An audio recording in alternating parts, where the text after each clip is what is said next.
My name is Jawat Kabir. I'm a member of Burmese Rohingya community in Australia.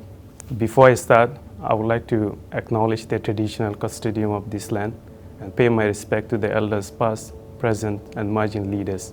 Today, I will be talking mostly about our community, our struggles, and our success together.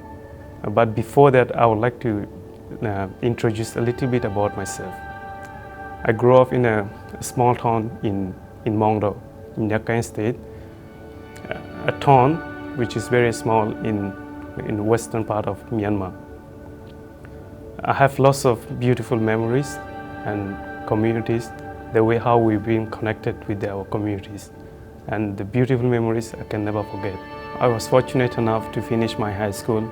Rohingya people are otherwise denied access to education by the government of Myanmar.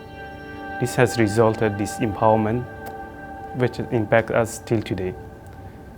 Even though the community value the educations, most Rohingya boys and girls are discriminated within our oppressive system. Through my own persistence ways of my family, I was able to leave my hometown and to the capital of Yangon. And I would later find out the discrimination they placed in Rakhine was similarly presented throughout the country. Even with the very own name Rohingya being rejected, our cultures and as an ethnic group being denied.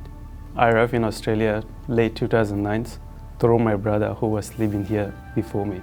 He helped me in situations where most people couldn't afford it to. And I'm very grateful to my brother who helped me in the situations. Otherwise, most of the Rohingyas are being denied wherever we apply for asylums. As a Rohingyans, we have unique experiences of being stateless. We've been denied in all towns in most of the countries where we apply for asylum. Most of our community has therefore remained stateless in exile. Australia is enormously, however, amongst the very few places, it is unique and its generosity to provide something which has legally and effectively denied to us for generations.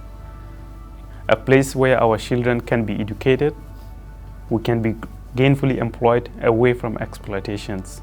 We can be seen for the humans and community as we are. When I came here, I only had the simple goal as everyone else. I want the best life for my family, for myself, and I want my kids to go to a school without being discriminations. As a community leader, I understand we have the responsibility for future generations, not only people who live in here, similarly where the crisis has been impacted our community. Cognizant of the opportunity given to me, I wanted to have other community members to achieve those goals and cementing our community within Australia, helping them to their settlements in integrations between Australia's and our community. The world became only conscious in the event in 2012 and 2017. But Rohingya persecution was there way before that. I'm very conscious of that because I grew up in Myanmar and I know what is this system was. It's how the government of Myanmar killed thousands of people, thousands of innocent people, and they want races, thousands of villages. Today, more than 1 million people languish in Bangladeshi refugee camps without any clear path for their future. We believe that settlement is not an answer, not a solution. And we want the dignified return, and the land, the home they lost should be returned to them. Burmese Rohingya community in Australia has that goal in mind. As a Secretary General, it's my passion to make that happen. We do run a lot of activities for the community. Last year we had a futsal tournament, I would say one of the biggest success to achieve in our community.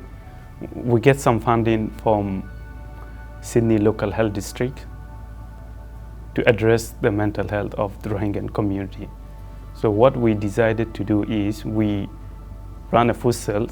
We invited all the community members, all the young community members to participate into the game. So the aim was they will participate and the other community member will join. In sharing our success and desires for the future, we hope that we can become more involved in collective channels and avenues. Despite our challenges, we have much to contribute as well. We have survived in one of the most extraordinary challenges in our life, and we are still here. And I'm still here, and I will continue to work for my community and the commitment that I made for my community, and it will never change. And no matter what challenges we face ahead, no matter what the barriers, and we'll continue.